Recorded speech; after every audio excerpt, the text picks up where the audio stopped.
Earlier, I talked about how emails and articles full of words, abbreviations, and acronyms can be confusing to the reader. As I discussed, it's important to make sure your message doesn't get lost under layers of jargon and complex language. Here are some do's and don'ts to consider when writing an email or document. So do think about your reader and whoever else might read your email or document. Do make your writing conversational, which will make your email or document easier to read and to relate to. Do keep your writing simple and straightforward. Write in a clear, concise, and thorough fashion. Do be clear around your subject matter. Do check your writing as you go and proofread before sending. Do save well-written documents and emails as templates for future use. Do use a proper salutation rather than hey, instead use hello, good morning. Do check any attachments before sending. Finally, do choose a good subject line which engages your reader. Some don'ts. So don't use jargon to describe something that's already complex. Using jargon will only make your writing more complicated and difficult to read. Don't rely on your computer spelling and grammar checking. Don't be over-familiar. By this we mean writing informally to someone you don't know. For example, you wouldn't start an email to a new contact with "Alright mate." Don't write the incorrect recipient's name, gender or job title. Don't leave your subject line blank. It should be concise and clear in regard to the contents of the email. Don't use the wrong tone. Your language is important as emails are easily shared and saved. And don't use a negative tone.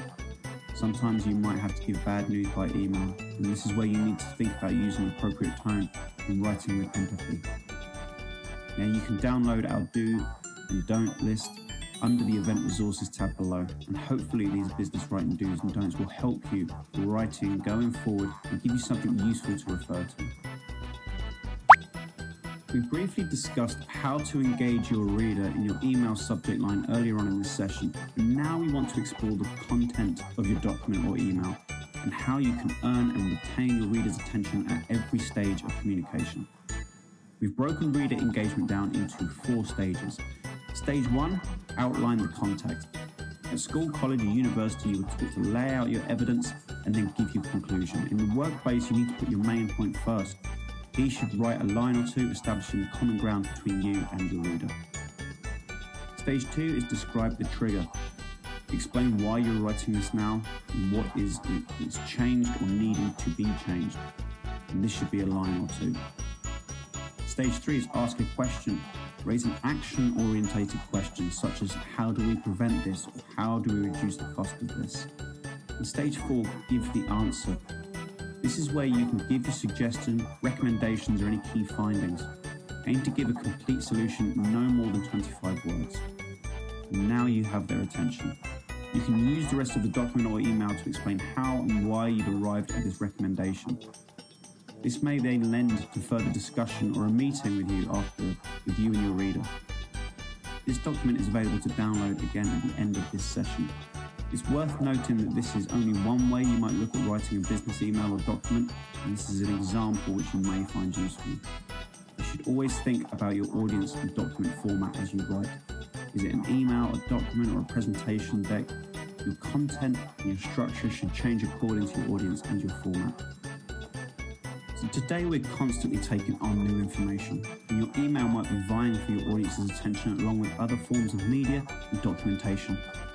Luckily, you can help make your case and improve the chance that your emails will get read by the following simple formula. It's called SCRAP. And SCRAP helps you structure your emails in the most logical way to create the desired impact. And this formula will be available to download at the end of this session. S is for situation. Set the context of your message with something pleasant. It could be along the lines of "thank you for your time yesterday." C is for complication. Here you should say why you're getting in touch. It could be that you have a problem you need to solve, or perhaps some advice you need, or information on an area you're unfamiliar with. R is for resolution. Here you should put your proposed resolution to the problem you're facing and explain your solution clearly. A is for action. Now you'll need to suggest what action the reader can take based on your resolution. And it could be that it isn't the reader who has to take the action. It could be you or someone else. And P is for polite. Finish with the right tone and sign off politely.